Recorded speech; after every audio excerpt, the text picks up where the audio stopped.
Assalamualaikum warahmatullahi wabarakatuh dan salam sejahtera. Alhamdulillah thumma alhamdulillah wa ma taufiqi wa i'tisami illa billah. Alhamdulillah khail ya ayyuhallazina amanu kutiba alaikumus siyam kama kutiba ala allazina min qablikum la'allakum tattaqun. Wassallallahu ala sayyidina Muhammad wa ala alihi wa sahbihi ajma'in. Saudara Menteri, Timbalan Menteri, KSP dan rakan-rakan yang saya muliakan, alhamdulillah kita dapat sama-sama di bulan Ramadan Karim, kullu am wa antum bi khair, menjalankan tugas dengan baik di samping meningkatkan amal bulan Ramadan. Seperti mana ayat yang dibacakan tadi, tuntutan wajib ke atas umat Islam berpuasa. Kutiba 'alal ladzina min qablikum, seperti mana yang diamalkan dan tuntut kepada umat-umat terdahulu. Cuma diperdekankan kepada kita supaya meningkatkan darjat ketakwaan kepada Allah SWT. Maknanya saya tekankan, Islam itu mengiktiraf, menerima kenyataan bahawa amalan puasa diikuti, dijalankan oleh umat terdahulu. Dia tidak menyangkal kenyataan itu. Walaupun diberi penekanan bahawa puasa itu dengan nawaitu la'allakum tattaqun, meningkatkan darjat ketakwaan kepada Allah Subhanahu Wa Taala. Maknanya disiplin, integriti yang bertanggungjawab langsung kepada Allah Subhanahu Wa Taala. Hal yang dilarang jelas, hal yang diizinkan pun dilarang di bulan Ramadan sebagai ujian disiplin kita. Diizinkan makan minum, dilarang bulan Ramadan dan lain-lain. Jadi, tapi yang satu aspek yang saya tekankan ialah dalam penjelasan ini, peningkatan dari segi apa yang disebut sebagai madrasah Ramadan. Dia satu ujian dan ukurannya itu adalah apakah dapat ditingkatkan keyakinan, keimanan kita, akhlak dan integriti kita, keprihatinan terhadap nasib rakyat yang lebih miskin. Apakah ada peningkatan itu atau tidak? Jawapannya kita. Sebab itu bulan Ramadan ini disebut tarbiyah ruhiyah atau madrasah Ramadan, diwajibkan ke atas semua tanpa mengira kedudukan, dengan harapan, dengan maksud peningkatan derajat ketakwaan. Dan dari yang samping itu menghormati bahawa Islam itu mengiktiraf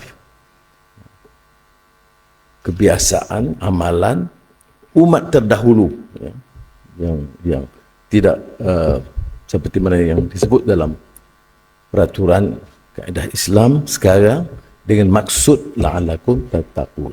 Itu satu pendekatan. Pendekatan yang agak universal ini, itu pendekatan yang kita ajukan. Tapi ayat yang sama boleh ditafsir bahawa Islam menuntut umatnya melakukan Ramadan dan jangan ikut amalan yang terdahulu kerana mereka tidak bertakwa. Jadi naratif itu berbeza.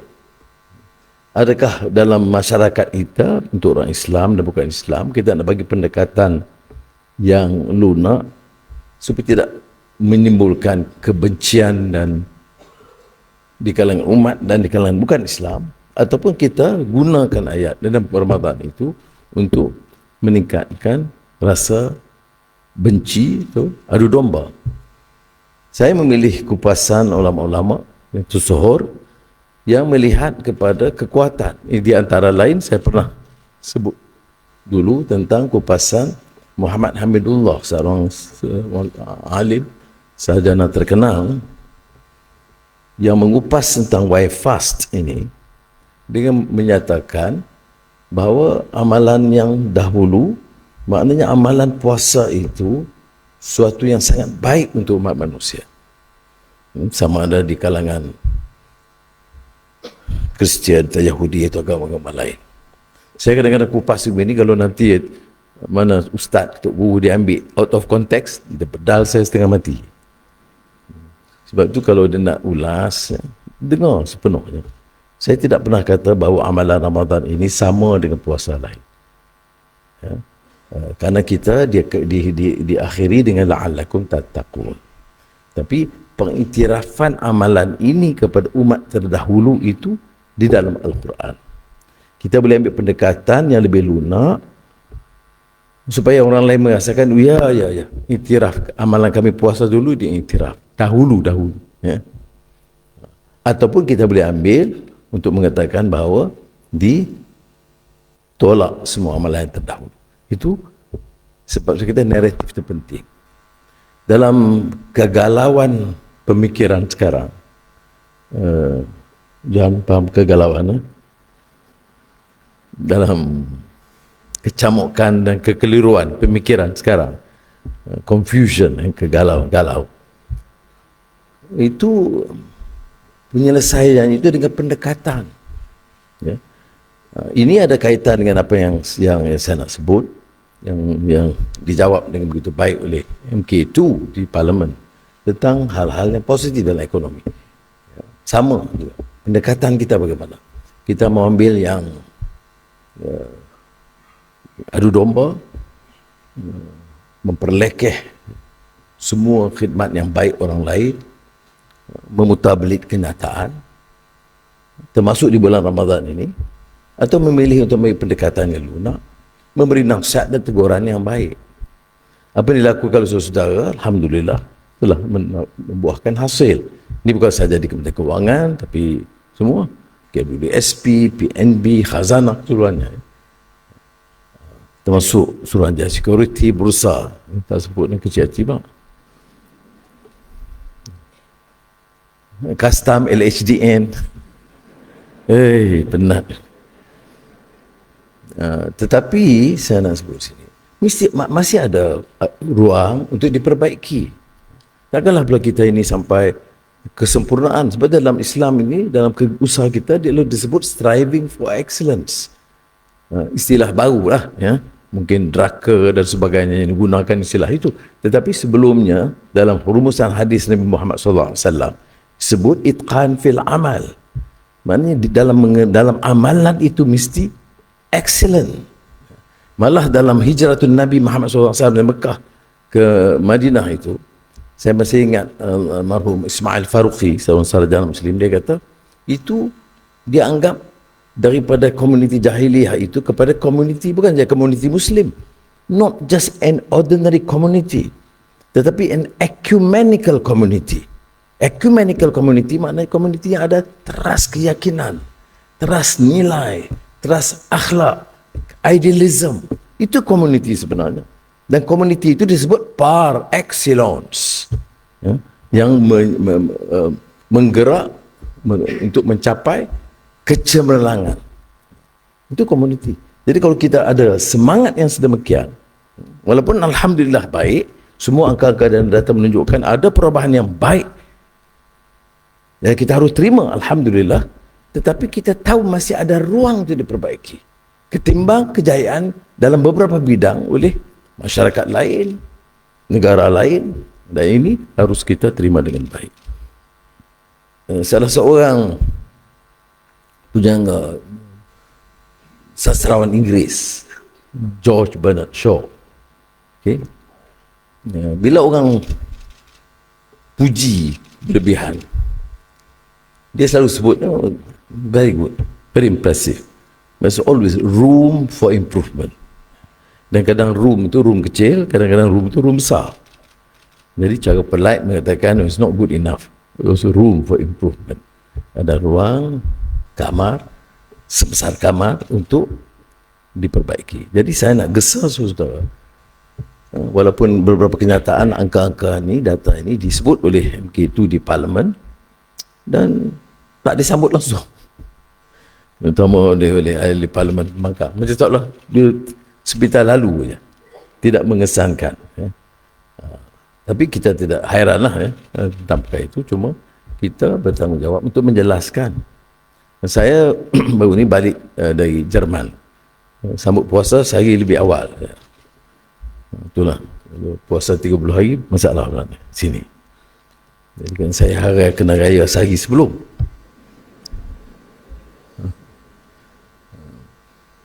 Jadi dan saya lihat sambutan itu luar biasa, bukan saja dari segi politik yang kita sebut soal China phobia atau Gaza, itu satu soal, tapi sambutan masyarakat, sarjana,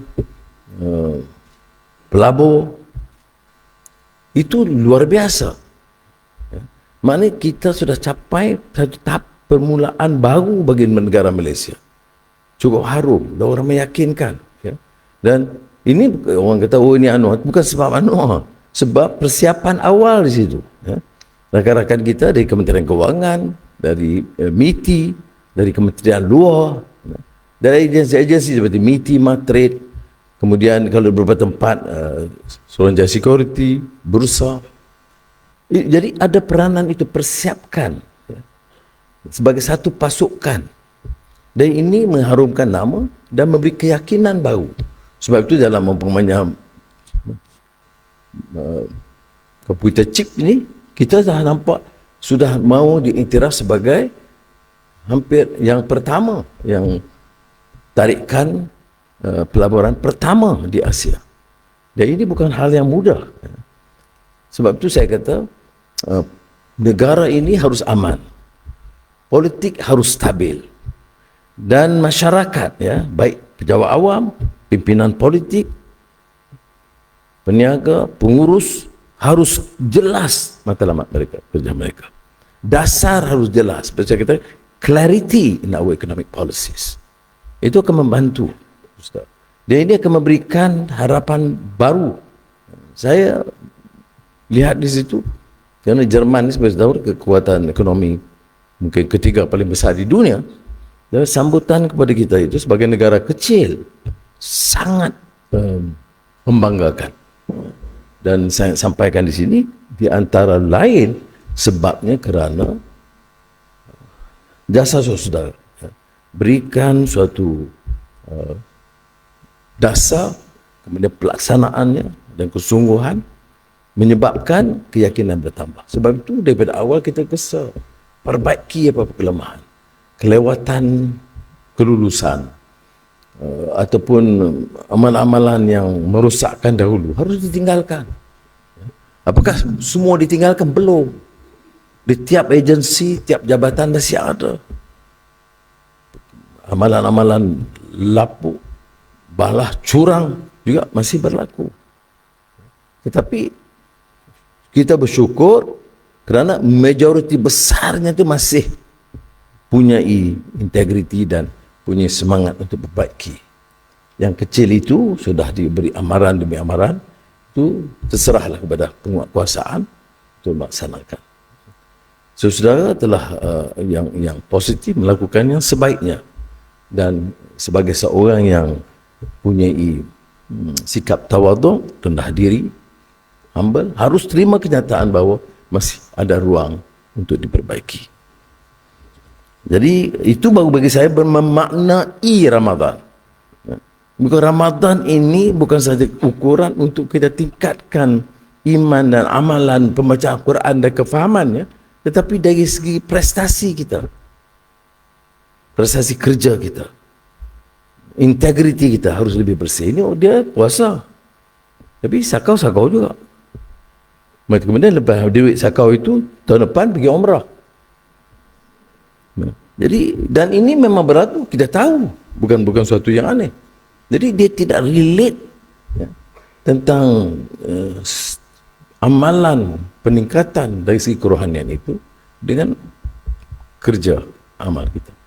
Jadi mudah-mudahanlah peringatan kepada saya dan kita semua bahawa ada ruang untuk kita perbaiki, dan saya lebih yakin setelah setahun lihat dalam kerajaan lebih bersetahun, dan saya lebih yakin melihat kadang-kadang kalau kita dalam negeri ini kita sibuk dengan sepak terjang politik dan simpang siur yang dan kerja-kerja dan fail-fail tak berkesudahan. Dan kadang bila keluar ini kita lihat daripada luar dan bicara dengan yang lain, sambutannya luar biasa. Kita tengok juga rekod. Semua kunjungan keluar menemui usahawan dan tokoh-tokoh korporat negara masing-masing, layanan oleh pimpinan politiknya, macam majlis rasminya, termasuklah macam saya tarawih di masjid di Berlin, kemudian solat Jumaat di masjid Hamburg.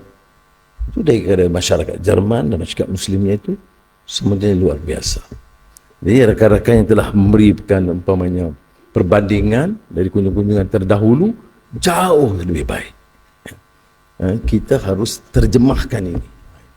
Maknanya potensi kita kalau kita dapat sustain effort ini dan tingkatkan sedikit lagi. Saya fikir 2 tahun, 3 tahun lagi itu wajah Malaysia itu akan berubah. Tapi dia memerlukan kesungguhan dan tekad semua. Kita sebut tentang angka pertumbuhan dan unjuran untuk tahun depan yang lebih meyakinkan. Tahun depan kita jangka masih di sekitar 4-5%. Semua angka positif. Pengangguran Januari 2024 turun ke paras 3.3%. 2022 3.7%. Kadar inflasi suku keempat tahun 2023 1.6% ketimbang 2% suku ketiga 2023. Walaupun saya tidak nafikan di lapangan kadang harga tinggi. Saya lihat ada rakan yang komen kepada saya,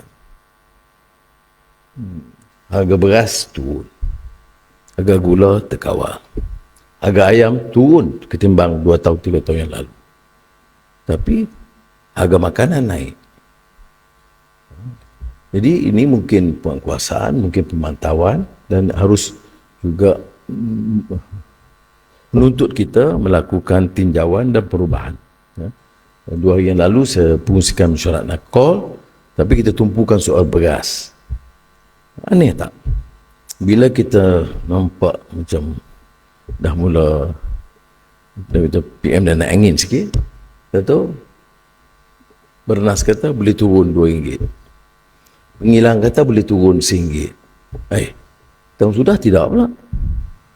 2 tahun sudah tidak. Jadi Alhamdulillah. Dia turun RM3 beras import. Ada setengah tepat RM2 kerana pengilang tak sanggup. Tapi umumnya RM2 hingga RM3. And that's a lot. Untuk pembeli dan pengguna biasa. Baik, beras tempatan memang sekitar RM26, tapi tidak ada dalam pasaran. Walaupun kadang-kadang laporan kata ada, tidak. Saya hari itu ada program penjualan rahmah begitu di Kembang Tampau, Seberang Jaya. Saya tanya ke kakak, saudari, saya kata, pasal apa beli jual beras RM30 ni, beras campur je. Ada RM26. Dia kata memang ada, tapi tak ada di kedai. Mana tak ada lah. Kakak ni dia jawab saya polite lah. Mana tak ni kita ada tapi tak ada. Kita macam mana ada tak ada? Ada lah, saya dengar ada, tapi tak ada di kedai.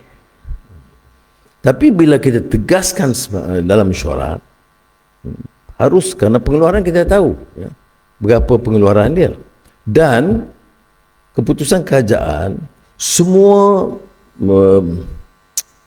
keperluan tentera, polis, sekolah asrama, kontrak sentral kerajaan itu sekarang beli beras import supaya beras murah tempatan itu masih dalam edaran. Saya tak ingat berapa jumlah, tapi besar. Jadi bila kita tekankan itu, akhirnya ada maklumat bahawa ada sekitar 150,000 metrik tan beras tempatan yang boleh diedar. Tak cukup untuk semua.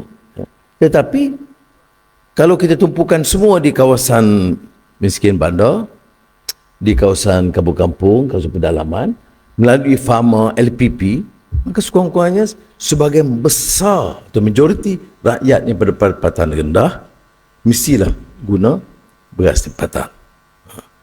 Sulaiman Hamzah tak payah. Dia pakai beras import, okey, boleh dimaafkan.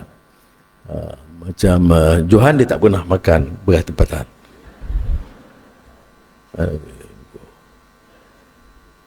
Baik. Jadi ini bercontoh, maknanya tindakan itu mesti bukan sekadar laporan. Laporannya kalau nak beli beras murah ada beras tempatan RM26. Kalau tidak beras import dan memang dah turun RM3. Itu dasar. Tapi pelaksanaannya tidak dalam pasaran. Jadi sekarang ini dijual, diedar di farmer dan LPP supaya tidak ada kos penyewaan dan kos pengangkutan. Maka boleh kekalkan RM26. Tapi kenyataannya ialah harga gula, harga minyak mentah, harga minyak, harga beras kita ini paling murah di Asia Tenggara. Ini tak ada beri pertengkaran. Ini masih kita pertahankan, ya. Paling murah. Jadi ada masalah juga kerana penyeludupan akan bertambah. Kita buat laporan baru ni dalam syarat keselamatan, saya salah Pulau Sebatik, ya, 1/3 begitu rakyat Malaysia, 2/3 rakyat Indonesia. Tetapi keperluan minyak mentah, beras, gula, semuanya untuk satu pulau. Jadi kita subsidi 2/3 daripada penduduk Pulau Sebatik. Sebab tu saya kata penyasaran subsidi itu penting. Dan beberapa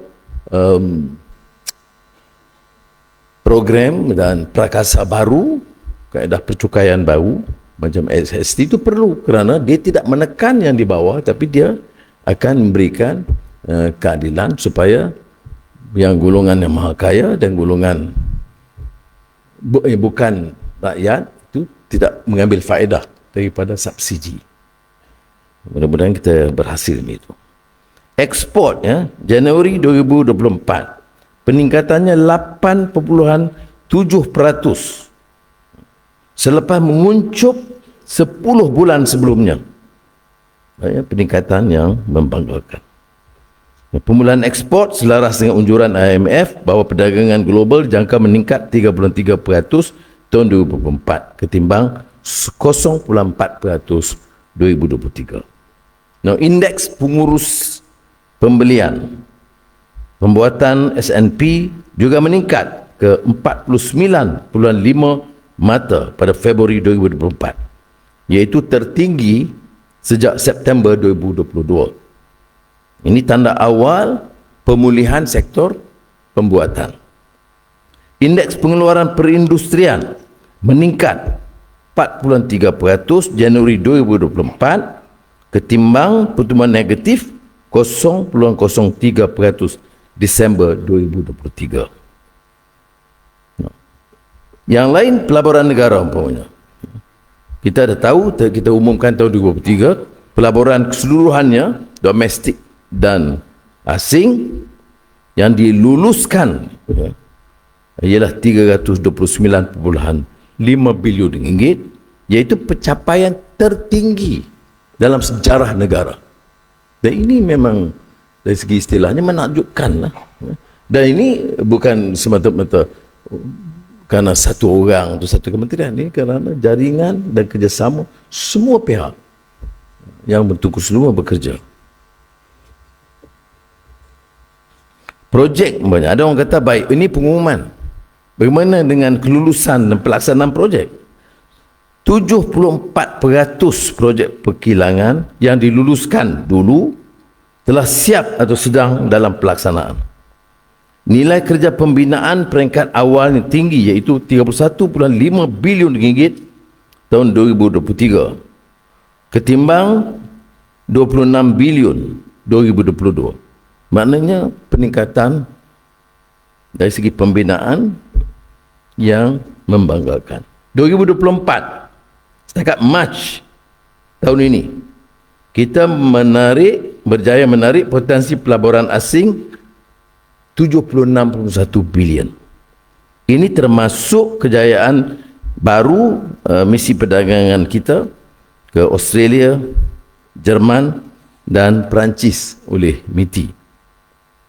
Jadi ada juga bangkit kebimbangan kerana kedekatan kita dengan China menyebabkan kita mengambil pendekatan yang lebih pragmatik.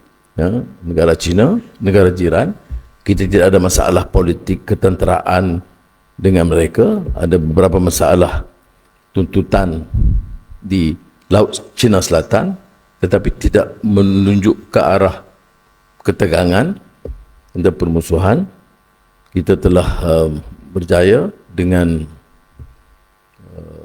telantar terbesar oleh Petronas jadi gali minyak di kawasan yang juga dipertikaikan, tapi kita berjaya tanpa gangguan. Jadi ini kerana sikap kita berkawan dan diplomasi. Tapi tentunya katanya mungkin menimbulkan sedikit kesan negatif di Eropah dan di Amerika. Tapi setakat ini tidak ada. Walaupun sudah tahu sikap saya, pendidikan saya macam soal Gaza ini agak tegas. Walaupun saya tidak memilih untuk buat begitu dengan Chancellor Jerman atau sebelum itu dengan depan Presiden Biden, depan dalam mesyuarat dengan dia, saya tidak bercadang. Tapi bila saya tengok sampai tidak ada langsung ketegasan untuk menghentikan kekejaman pembunuhan wanita, anak-anak dan orang ramai di Gaza, saya terpaksa menyuarakan. Di Jerman, walaupun Chancellor Olaf Scholz itu sangat baik hubungan dengan saya dan memberikan layanan yang sangat istimewa, ada perbincangan hati ke hati dalam banyak isu, maka saya memilih untuk hanya menyatakan sokongan kepada perjuangan rakyat Palestin dan terima kasih kepada Jerman kerana menuntut penghentian serta-merta serangan ke atas Gaza dan menambah peruntukan bantuan ke Gaza. Jadi kita setakat itu, kan, kita tamu negara dan dia pun bercakap secara baik walaupun dia masih serang soal Oktober 7. Tapi bila diserang oleh wartawan Jerman dengan cara yang agak kasar, seolah-olah saya ini baik dengan Hamas, saya menutup kezaliman dan pembunuhan dan terorisme 7 Oktober, maka saya terpaksa jawab. Dan selepas itu media Jerman DW memberikan ruang yang tambahan walaupun soalan-soalannya provokatif. Dia tanya, maka serangan 7 Oktober bukan teroris? Maknanya Anwar setuju. Saya kata, sejak bila perjuangan rakyatnya tertindas dan yang terjajah dianggap teroris? Anggapan teroris itu hanya disebut oleh penjajah, bahawa kalau dulu Mat Kilau itu teroris di pihak penjajah, di pihak kita pejuang kebangsaan. Di Indonesia, daripada pengarang Diponegoro sampailah pejuang-pejuang akhir, itu dianggap juga teroris. Tapi bagi kita pejuang kebangsaan atau pejuang kemerdekaan.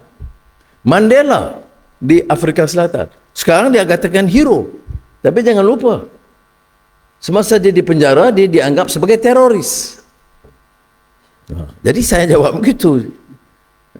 Jadi begitu juga Gaza. Negara kamu dijajah, ibu dan kakak kamu dibunuh, anak-anak kecil terkorban. Kemudian kamu ungkit hanya tentang serang balas dia.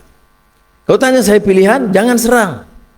Israel pun jangan serang, Hamas pun jangan serang. Tetapi Israel telah lakukan selama 60 tahun sejak Nakba.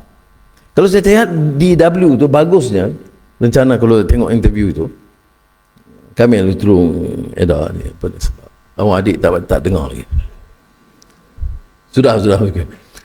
Dia baik walaupun ofensif ya. Dia tanya, yeah, but Prime Minister, you seem to agree with the Hamas attack. You seem to be recognizing Hamas. Very provocative.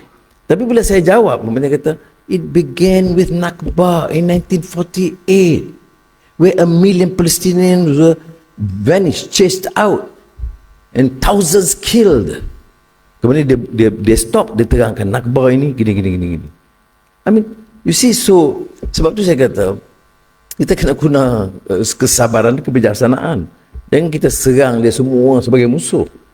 Kita bagi ruang, ya, walaupun dia bertubi-tubi. Soal Hamas dengan 6 kali dia soalan. Tapi kita jawab, dan saya lihat dia beri ruang sepenuhnya untuk saya jelaskan. Jadi saya jelaskan. What do you call all the freedom fighters? Saya kata from Vietnam to Algeria to South Africa to Indonesia. Bagi rakyat itu pejuang kemerdekaan, pejuang kebangsaan. Dia dianggap hero. Bagi penjajah dianggap teroris. Saya bagi pihak rakyat. Jadi kita jelaskan nasib baiklah alhamdulillah, walaupun saya lepas itu di Hamburg satu sambutan yang sangat baik oleh ratusan syarikat-syarikat di Jerman, syarikat besar, dalam acara yang sangat-sangat istimewa lah, ya, kena pakai black tie. Saya pun nampak macam James Bond itu, dan memang betul duduk hotel pun hotel filem James Bond. Tapi saya dah tua, tak boleh panggap James Bond kita. Kalau dulu boleh ni, dan sambutan sangat luar biasa. Itu selepas mereka tahu. Jadi dia kata okay, we disagree with you on this, but it's okay, we move on. Dan dari segi pelaburan tak ada beri kesan yang negatif. Itu saya syukur alhamdulillah. Saya bimbang juga, ya, because saya kena jaga juga. Kan kita buat lantang-lantang, dia boycott kita, masalah juga kita. Tapi syukur alhamdulillah, dari Amerika Syarikat, dari Eropah, terutama di Jerman, pelaburan itu sangat tinggi, dan mereka setelah Nvidia masuk masih anggap Malaysia hub bagi rantau ini. Dengan krisis yang disebut, Jerman kata de-risk, dia tak mau tumpu sangat pada negara China dan investments.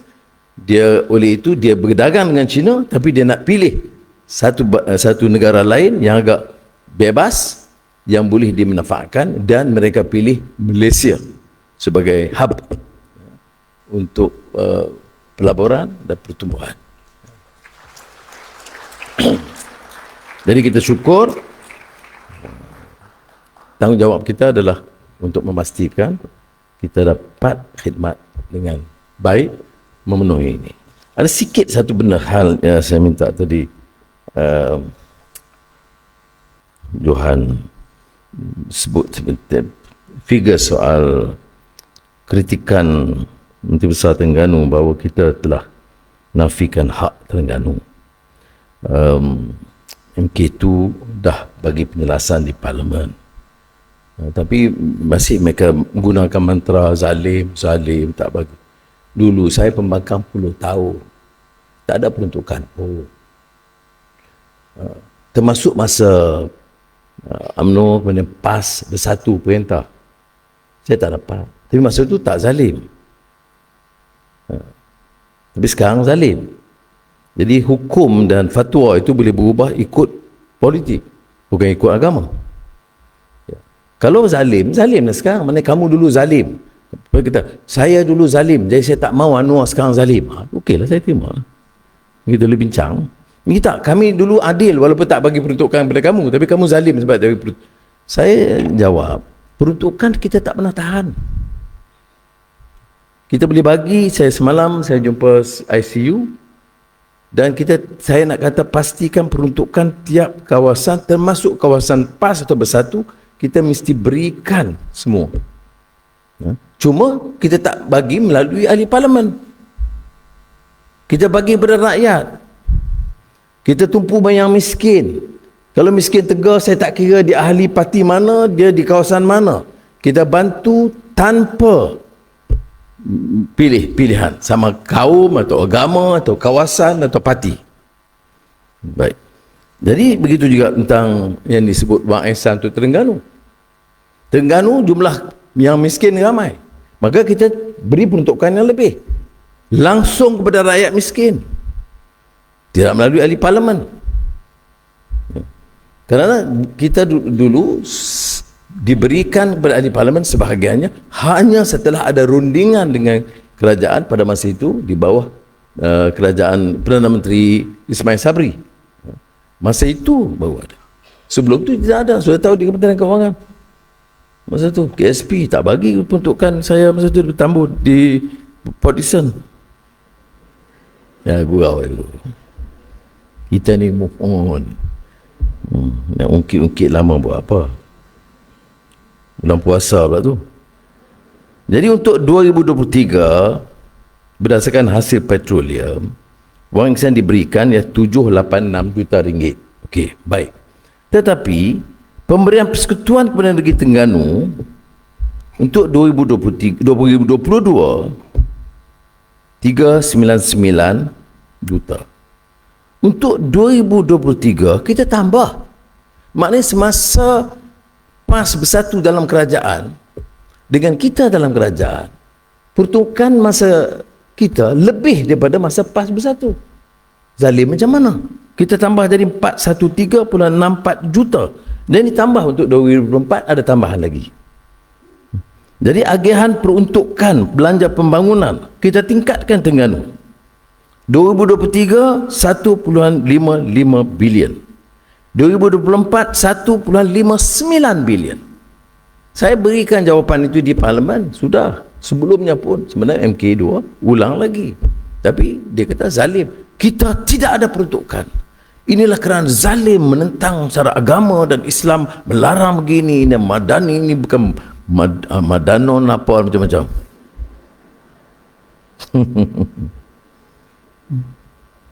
Okay. Jadi saya nak guna itu ya, maknanya belanjawan pemberian persekutuan kepada negeri Terengganu di bawah kerajaan perpaduan madani lebih daripada masa kerajaan dulu Perikatan Nasional. Ya. Begitu juga belanjawan pembangunan lebih daripada jumlah yang disebut wang ihsan itu. Ya. Tetapi salurannya terus kepada projek rakyat. Ada program umpamanya emergency, mendesak, hakisan di Tasik Kenyir, kita terus bagi peruntukan untuk menyegerakan projek itu. Ya, sebahagiannya tentu projek daripada dana wang ihsan.